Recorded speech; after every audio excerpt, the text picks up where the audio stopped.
Okay.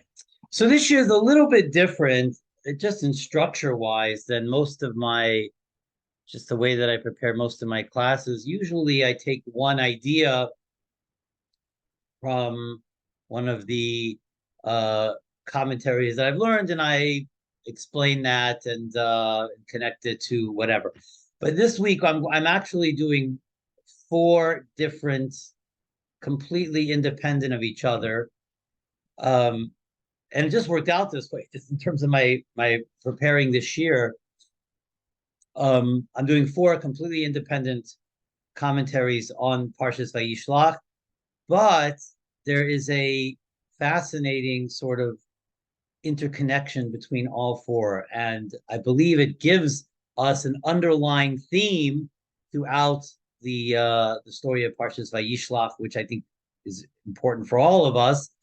And that's sort of the lenses through which, whenever I'm learning or teaching the Parshas Shavua, I always look at it through the lenses of how does it speak to us. I mean, there's a lot of beautiful commentary and beautiful explanations, but not always are they relevant to Maisa B'Poel. And so I usually pass those over then when I'm preparing this year, because I'm always looking for something that really speaks to us today, to me today, and and how we could translate the parsha into really our guide for life today. And so I think there's a all four of these commentaries really speak to that. So let's begin. So Parshas Vayishlach is of course the story of, whereas Vayetze was the story of Yaakov Avinu and Golus.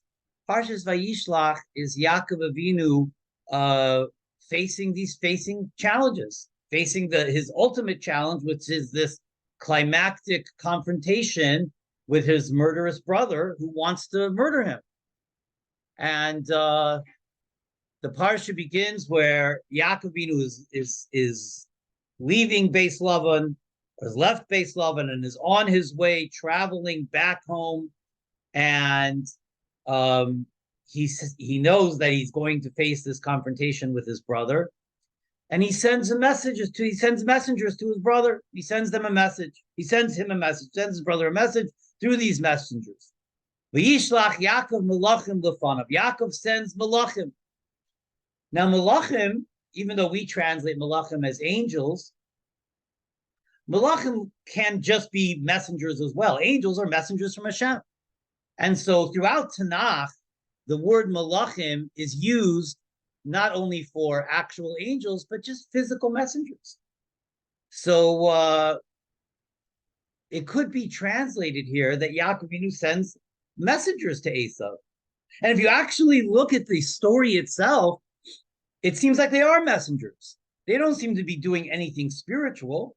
They bring a message from Yaakov to Esav, a message of peace, a message of love, and they bring back a message from Esav to Yaakov, a message of war, that he's coming with 400 men and he's coming to kill you. But what's interesting is that Rashi tells us, Vayishlach Yaakov Malachim, says Rashi on the word Malachim. Rashi says Malachim Mamish. Malachim, literal Malachim. That these weren't just regular messengers, which seemingly from the simple understanding of the story, they could be just regular messengers. There's no reason for us, when we look at the superficial understanding of the story, to think that these are literal malachim. But Rashi wants us to know that this is and again, Rashi is not, when we have a commentary from Rashi, we have to understand Rashi's not midrashic unless he has to be. Rashi is not Kabbalistic or mystical. Rashi explains the most simple explanation of the psukim that he could find. So according to Rashi, then, the most simple understanding is that these are malachim mamish. These are literal angels. That we cannot truly understand even the simple superficial level of the Torah without knowing this fact. That's what Rashi's telling us. Malachim mamish. And so the obvious question here is, why does Yaakov have to send malachim mamish? If the whole point is just to send a message of peace to Esav, that could be done through messengers. And what exactly do these angels accomplish? Because they're just carrying messages back and forth. So why does Yaakov Avinu use spiritual forces like malachim, like angels, to carry back and forth messages when he could use real people, physical people? So I want to share with you a thought from the Mittler Rebbe, who is the second Lubavitcher Rebbe. I'm sorry, the Maggid is rich. This is the Mittler Rebbe, whose yard site was just now. Thank you, Tes Kislev, and the Mittler Rebbe on his deathbed, as he was dying, said a Devar Torah. This was almost his last words, I believe. A Devar Torah on Parshas Vayishlach, and it was this Rashi. And he explains, what does Rashi mean, malachim mamish, literal angels? So says the Mittler Rebbe that what Rashi's coming to tell us is not only that these angels were literal, but it's actually teaching us something about the shluchas that Yaakov, the mission that Yaakov sent them on. And so says the Mittler Rebbe, when Rashi adds the word mamish, literal, mamish could also mean mamashas, physical. So what Rashi is saying is that every entity is divided up into body and soul. And that when Yaakov sent these malachim, sent these angels, he only sent the mamish of the angels, the mamashas of the angels, the guf of the angels. But the souls of the angels, the spirit of the angels, the ruach of the angels, they remained connected to Yaakov. They remained close to Yaakov. Vayishlach Yaakov malachim. Yaakov sent malachim. Rashi says malachim mamish, literal angels. He only sent the mamashas, the guf of the malachim. He sent to Esav. The neshama of the malachim remained with Yaakov. That's what the Mittler Rebbe said on his deathbed, surrounded by his chassidim. This was almost like his last will and testament. This Devar Torah. And so the Rebbe explained. The Rebbe asked a very good question on this. How could you separate body and soul from anything? The soul is what vivifies the body. So what does it mean? What did the Mittler Rebbe say? That the soul remained by Yaakov. And it was only the mamashas of the malachim, was only the body of the malachim that went to Esav. And so the Rebbe asked this question, how could the Mittler Rebbe say this? How could you separate body and soul? How could the soul stay by Yaakov and the guf goes? You can't separate the two. So the Rebbe explained so beautifully is that that's not what the Mittler Rebbe meant. It doesn't mean to say that Yaakov divided or separated the guf from the neshama, and the guf he sent of the malachim he sent to Esav, and the neshama of the malachim remained by him. That's not, the Rebbe says, no, that's not what the Mittler Rebbe meant. What he meant to say is, of course, obviously, body and soul were sent to Esav of these malachim. And why? What's the entire point? Why send angels? Why send spiritual entities to Esav when the whole point is sending him a mission? Because Yaakov is engaged in something that his father was engaged in trying to give the brachas to Esav. Esav, according to Chassidus, Esav has an incredibly lofty spiritual source. Very lofty spiritual source. And he never lived up to that spiritual source. And one of the reasons why Yitzchak wanted to bless him was he was hoping that the blessing would be a rectification, a refinement to help, an empowerment of Esav to be able to tap into that spiritual element that he has embedded within him. And this is what Yaakov is trying to do here. The reason why he sends malachim, angels, they're not just giving a physical message, which they're doing that as well. A message of peace, a message of love, a message of brotherhood, sending these gifts, etc. But these angels, the reason why Yaakov didn't use physical human beings for that is because these angels are on a spiritual mission as well. They're on a spiritual mission to elevate and to rectify and to refine Esav. That one of the ways of rectifying and refining the kedusha is overpowering it with a tremendous force of kedusha. So by sending malachim to Esav, Yaakov's hope was that spirit, that and Esav would be faced with these spiritual beings, that spiritual source embedded within him would somehow be aroused and awakened. And they would be partners. Yaakov and Esav could be partners in this if he were to access and refine himself and rectify, they would be and rectify himself and bring out that powerful spiritual source that he had, then Yaakov and Esav could have been partners in this in the mission of Avraham Avinu. And it does work to a certain extent, because one of the things we find fascinating in the story is that Esav is coming to kill him. I mean, the messengers come back, and that's the message. He's coming with 400 men. He's coming for war.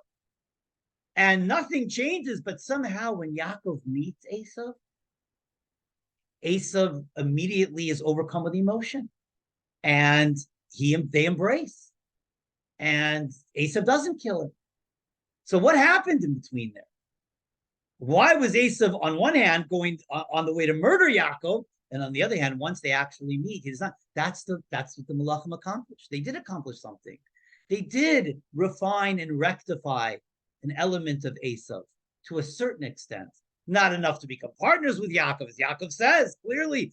You go up ahead of me. We're not going to walk together. We're not going to be partners. But they do come to a sense of peace.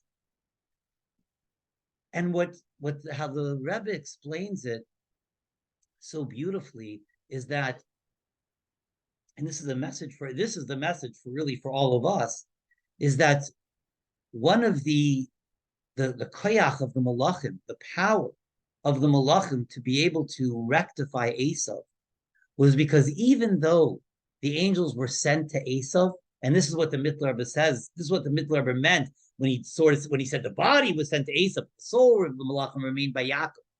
The Rebbe asked, you can't separate body and soul. So the Rebbe explained it. What it means is that yes, body and soul were sent to Esav to refine him and to rectify him. After all, if this was a mission of rectification, then malachim are going to need their soul, they're going to need their spirituality. But nevertheless, spiritually, these malachim remain connected to their source. Their source was Yaakov, who sent them. And this is what ultimately empowered them to be successful, that they always remained connected to their source. And this is a powerful message for every one of us, because this parsha, the confrontation of Yaakov to Esav, is a lesson to all of us. This is how we confront our own difficulties in life, our own challenges in life. We all have our own physical and spiritual challenges. Right now, collectively, Klal Yisrael is going through a collective challenge that permeates the entire world. But in addition to the collective challenge, the national challenges we face, we all have our own individual challenges, and how we're meant to approach those challenges, the lenses through which we're meant to look at these challenges are all spelled out for us in Parshas Vayishlach. And here we have in the very beginning, the sending of Malachim, and Rashi telling us they're literal angels, and the Mittler Rebbe explaining to us that the souls of these angels remained by Yaakov. And the Rebbe explaining, what does that mean? It doesn't mean literally the souls remain. It means that even though they went body and soul to Esav, spiritually, their souls remained always connected to their source. And that's how they were able to achieve this level of success. That Esav is transformed from being ready to murder his brother to embracing, hugging, and kissing his brother, and letting his brother go, and not murdering him. There is a rectification and a refinement that takes place. And this is exactly how the Malachim were able to be successful, that they remained connected. And similarly to us, when we go through challenges in life, we're such physical beings and such physical creations.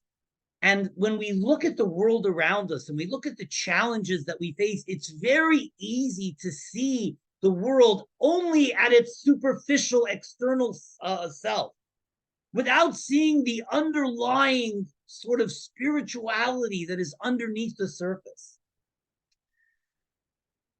And so oftentimes when we're faced with whether it's relationship issues, our financial issues, our health issues, or whatever it may be, we all have our children issues, our parent issues. We all have the struggles that we go through.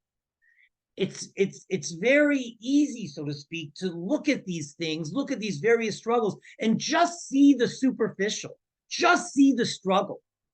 But what we have to realize is that underneath every struggle we go through, every difficulty, every challenge, every confrontation with Esav that we go through in life, there is so much more to it than just the superficial that we see. We sort of look at our difficulties as coincidences. If I would have married somebody else, I wouldn't have these challenges. If I would have different children, or if I would have taken a different job, or whatever it may be. But that's not reality.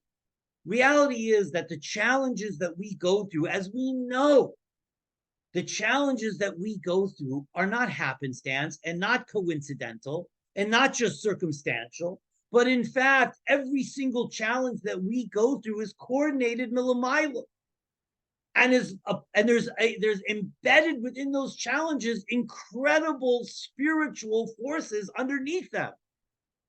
And in fact, in every difficulty, there lies brachas, there lies opportunities for real growth.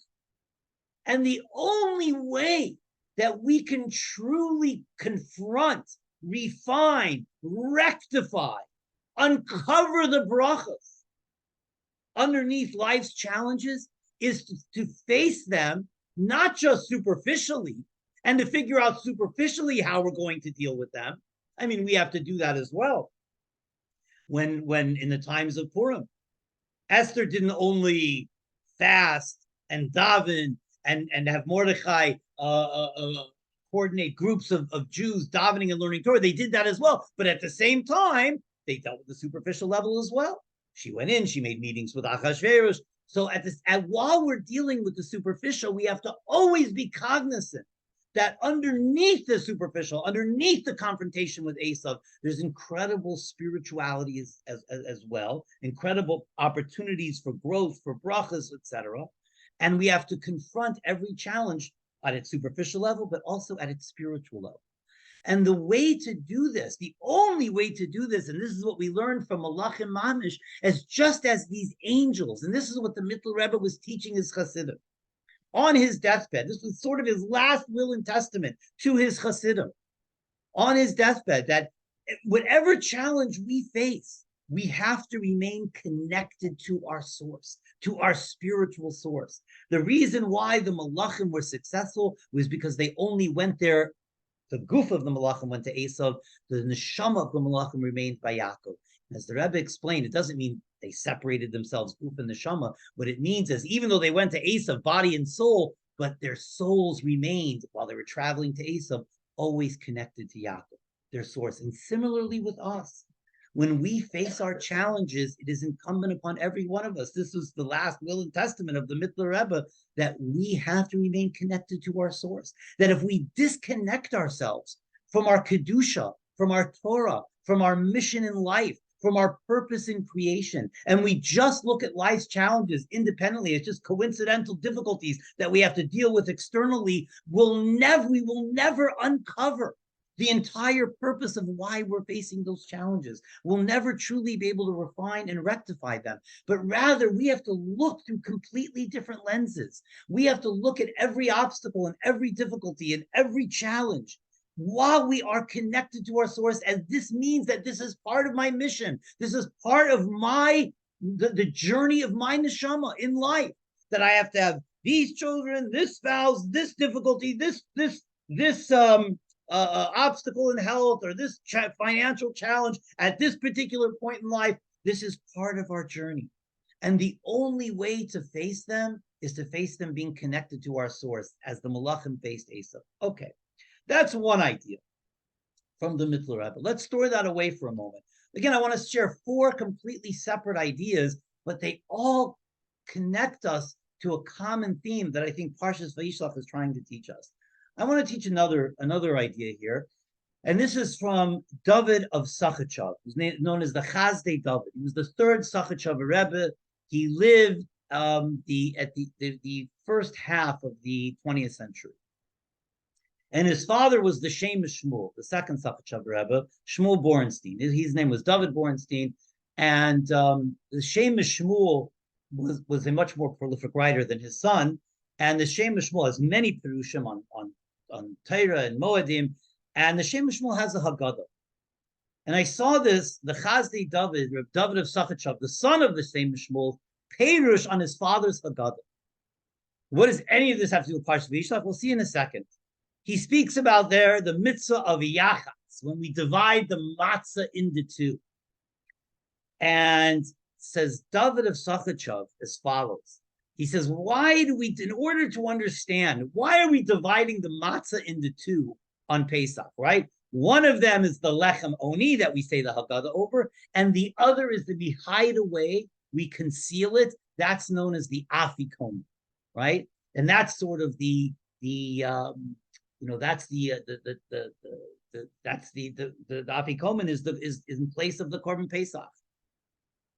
In a way, the afikomen is the holiest matzah that we eat. This is the matzah that we're eating in place at the very end of the Seder, that we're in place of the korban Pesach. So says Reb David of Safetchav, in order to understand the yachatz at the Seder, he says we have to look at Parshas Vayishlach. And this is why it's connected to our shiur. He said, where do we see yachatz in Parshas Vayishlach? Well, we see yachatz in Parshas Vayishlach when Yaakov Avinu divides his family into two, right? He says he divides them up into shtei machanois, two different camps. So, and Yaakov Avinu says that if Esav will strike one camp, the other camp will live. The other camp will escape, and the other camp will live. And this was the strategy Yaakov Avinu had. But this is more than simply a strategy of survival. This is, in fact, like everything in the Torah. Again, the Torah is not just and this is the lenses to which we have to look at the Torah, is not just a history book. It's not just telling the details of a historical event that happened. The Torah is Hashem's message for us. Every element that's included in there is a message for us, is a lesson for us, a hira for us in our own lives. So says David of Safetchav as follows: the dividing up, Yaakov dividing his family into shtei machanos, two camps, whereas Esav will strike one, the other one will live. This was a message that Yaakov Avinu was giving to Esav. And by extension, a message that Yaakov Avinu and HaKadosh Baruch Hu is giving to every one of us as well. That Klal Yisrael is divided up into two parts, body and soul. And while there is an element of the Jew that can be destroyed, the body can be physically destroyed, but the soul remains eternal and untouchable. And there's an element of the soul. He calls it, David of Safetchav calls it the Magen Avram of the neshama. It's the Magen Avram because it's protected eternally. It can never be harmed. It can never be touched. It's indestructible. Chabad Chassidus calls it the Yechida Shebenefesh, the deep core of the soul, the deepest spark of the neshama. And the neshama is indestructible. It cannot be destroyed. It can never be destroyed. It is connected to eternity, to Hashem, who is eternal, and therefore it is eternal. And therefore, if Esav destroys the body, the soul will remain forever. And this is the message that Yaakov Avinu is giving Esav. But it's not just body and soul to a certain extent, because this is the soul of Klal Yisrael. It represents the Jewish people as well. That while some Jews may, God forbid, be killed and murdered during persecution and during times of pogroms and Holocaust and persecutions, Klal Yisrael themselves are eternal because we have an indestructible, eternal neshama. And therefore, this, says David of Safetchav, this is the message of Yachatz. Esav, you may be able to destroy a certain element of Klal Yisrael, but you will never be able to take us all. You may be able to destroy the body, but the soul remains eternal. And therefore, there are elements of Klal Yisrael that will always be eternal. Klal Yisrael will always be eternal. Some of us may die in persecutions, but our nation is eternal. This is the message that Yaakov is sending Esav. I don't know if it's a word, the indestructibility of Klal Yisrael. We are eternal. And therefore, when we are facing our own challenges, we need to recognize this as well. That when we are able to tap into and to access this indestructible level of the neshama, the yechida shebenefesh, we ourselves then are capable, just as this yechida shebenefesh is eternal and is not bound or limited to the laws of nature. Therefore, every single one of us has the capacity to transcend the laws of nature. And this is the story of Klal Yisrael. We as a nation are living proof that we are not bound by chuki hateva, by the laws and the gedarim of nature. Because after all, naturally, we would have been gone a long time ago. Right? There's entire empires that swallowed up nations whole that were much larger than Klal Yisrael, more militarized, and they were swallowed up whole. And every one of these empires came for us as well. As we say in the Haggadah, in every generation they came for us. And they were always more militarized than us and always stronger than us physically. The Romans, the Greeks, the Babylonians, the Nazis, the communists, they all came for us. And yet, where are they today? They're all gone today. Today, they're in the ash bin of history. Today, they're in Wikipedia and Am Yisrael Chai. It completely transcends rationale. It's completely transcends logic. It is because we are indestructible. And we are indestructible because we are not simply physical beings. We're divided up into two. We're body and soul. And this is the message that Yaakov Avinu was sending Esav by dividing his family into two.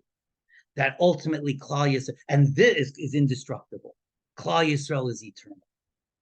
You may be successful with some, but you'll never get us all. We are eternal.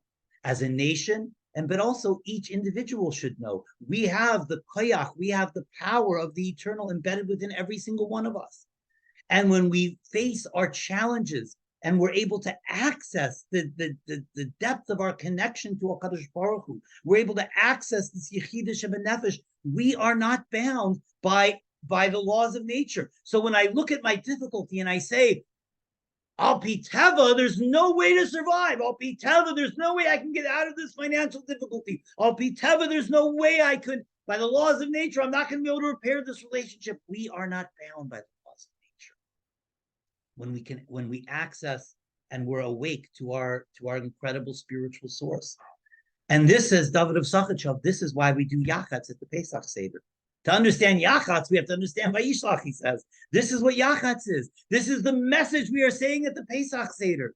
Yes, half of this matzah becomes lechem oni. It's lechem oni, the bread of affliction, because yes, some Jews may be afflicted during times of persecution and pogroms. The body may be afflicted. But the soul, the afikomen, the other half is the soul that's embedded away, that's concealed, that's hidden away. It's untouchable. It's kaddish. It's tahor. Neshama shenesata b'taheri. That's the afikomen piece. And if we could somehow access that afikomen piece, we can overcome all of our difficulties. This is exactly what we say in the Haggadah. But that in every generation they come to this. But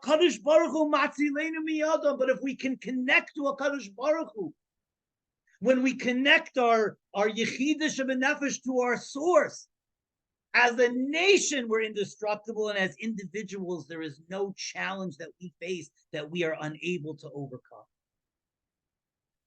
So again, looking at that's David of Sachachav. So again, whether we see it through the lenses of the Maggid and the story of the Malachim and the Malachim Mamsh, or of David of Sachachav, this confrontation of Yaakov to Esav, the Jew confronting the challenges in life, the message is clear that we have to confront our challenges not simply from a physical perspective. We can't simply look through our most superficial lenses.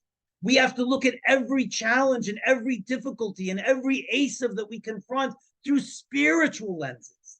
And it's only through those spiritual lenses that we can ultimately overcome those challenges. And now I want to share with you two more explanations. Well, let's see. Well, maybe one, but let's see if we can have a chance to get to the second one from the Piazetzner Rebbe, who I love to quote. The Piazetzner Rebbe, of course, the Rav in the Warsaw Ghetto, Kalanimus Kalman Shapiro, the Piazetzner Rebbe. Again, here's a Jew who has the moral credibility to speak about challenges, being a Rav in the Warsaw Ghetto. And I want to share with you his drasha on Parshas Vayishlach to the Jews in the Warsaw Ghetto in 1939, very beginning. But they've already been through tremendous persecution, disease, destruction.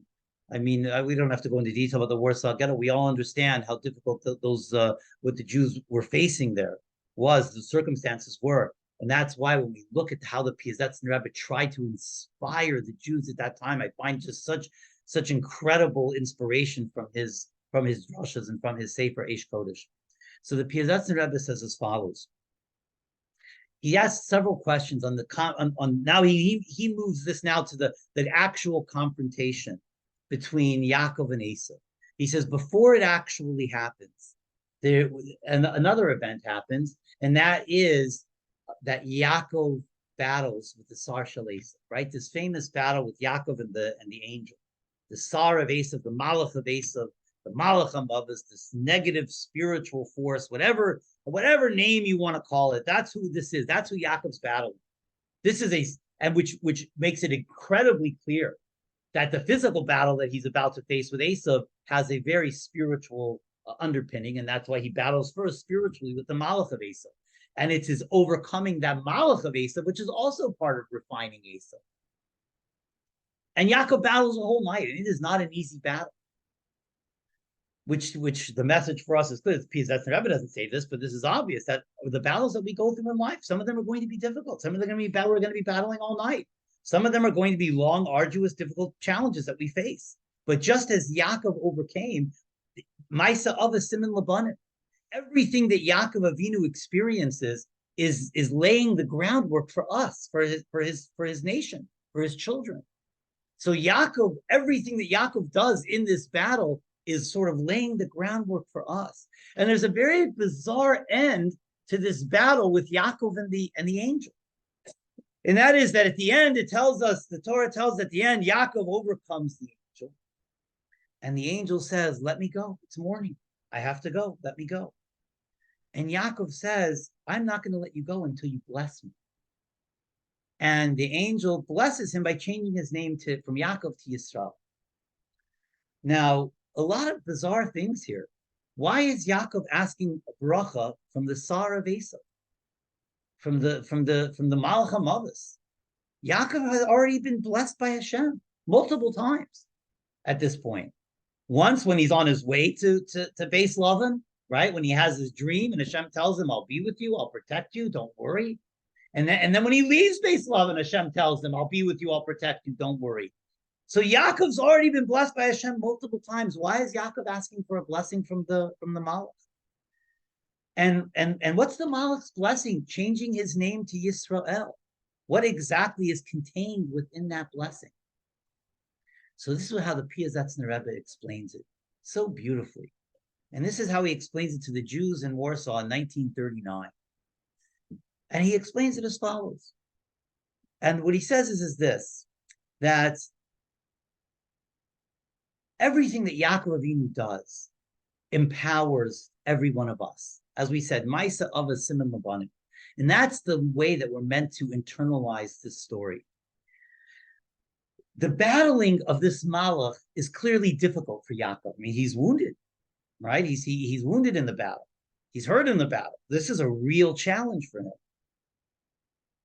But notwithstanding that this is a real challenge and he's wounded in the battle, Yaakov Avinu doesn't want to just emerge victorious. Because what does victory mean in the battle? Does victory mean that I'm exactly the same person I was before the battle? I'm victorious. I came out okay. I came out exactly as I was before. So then what was the entire point of the battle? If the entire point of the struggle was to just come out alive and I was alive before, that means it ultimately had no point. There was ultimately no reason behind it. It has to be, I must come out from this with some kind of spiritual, physical, emotional, psychological benefit or profit, if you will. In other words, there must be some blessing embedded within this challenge that I am meant to discover and uncover, so that I come out of this challenge on a greater spiritual, psychological, emotional place than I was previously. Otherwise, there's no point. There's no point to just come out exactly as I was before. So this is why Yaakov is asking for a bracha. He wants to see the bracha in the challenge. I want to uncover the blessing embedded in the difficulty. And this is and this is why he asks for the bracha. But he's not, you see, Yaakov is not just living and asking for himself. This is a message for every single Jew that will ever live. That in every battle with your particular Esav, whatever it may be, there is an underlying blessing in the challenge. And you're meant to ask and look for that blessing. I've gone through this, for example. Say a person goes through a health challenge, let's just say. And he comes out, survives, and comes out the other end. Is he the exact same person as he was before? He shouldn't be. He should look to that challenge and look within himself. How did I grow from that challenge? How did I uncover a blessing from that challenge? You know, for example, let me give you the example of marriage, for example, because marriage is a perfect example of this. The best marriages, the most wonderful marriages, I've said this before, are not two people who just meet and the sparks fly and they get along perfectly and there's never any conflict and there's never any difficulty and it's just happily ever after. That's not real life. And that's not even what marriage is meant to be.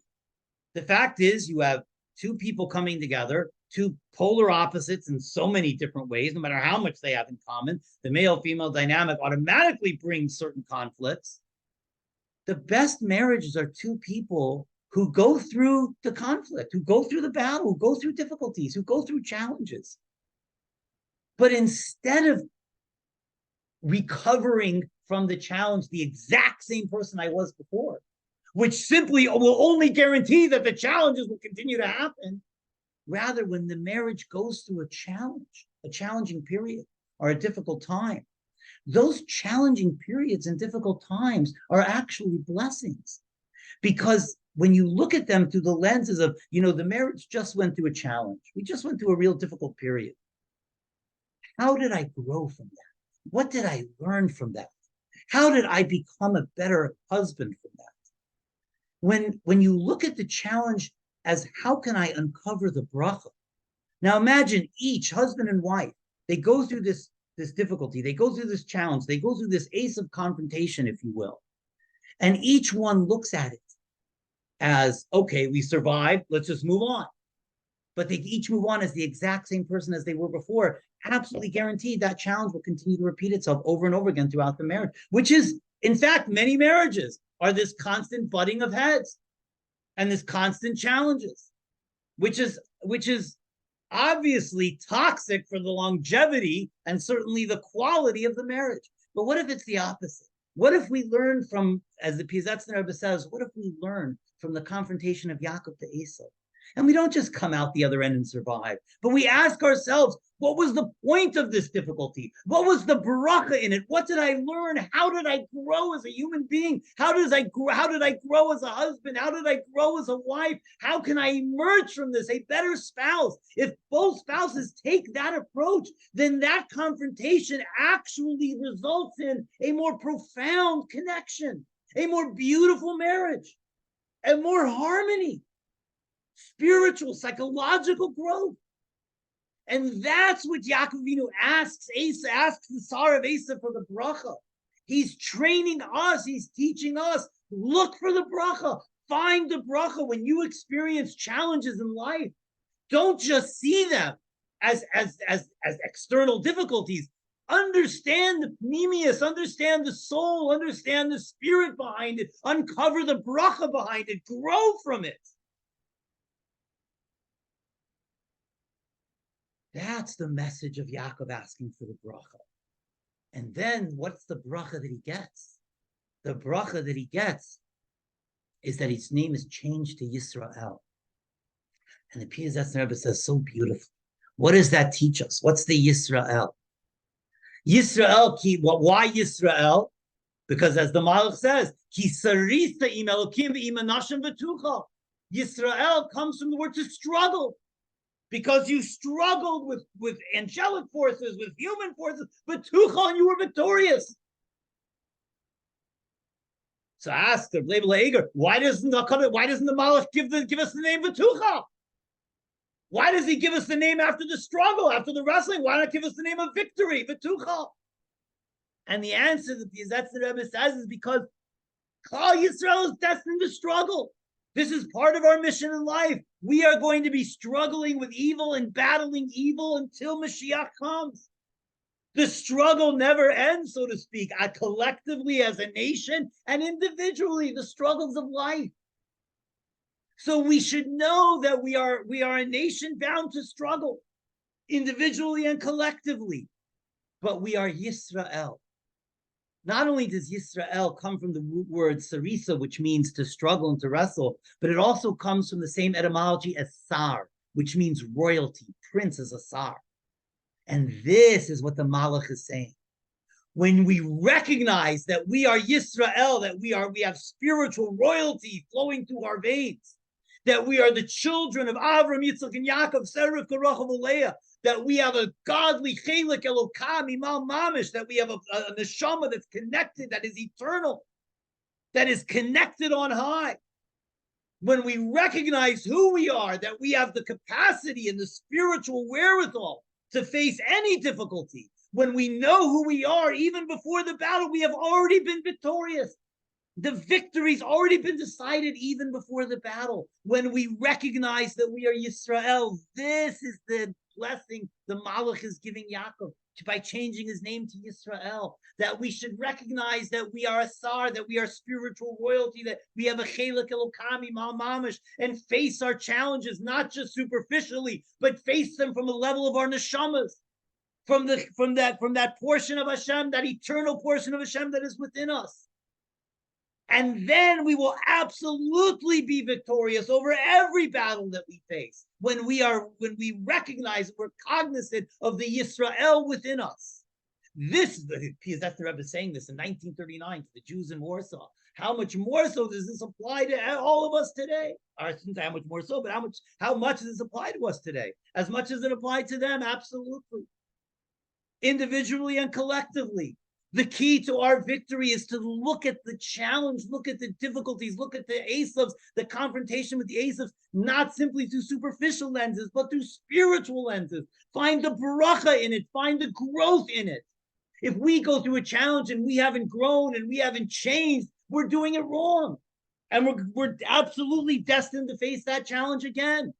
Because every challenge is here for a reason. Every obstacle, every confrontation with Esav, there's a bracha embedded within it. And by Yaakov Avinu asking for the bracha, it's teaching us that we have the power to find that bracha in every battle. And the victory will come when we recognize who we are.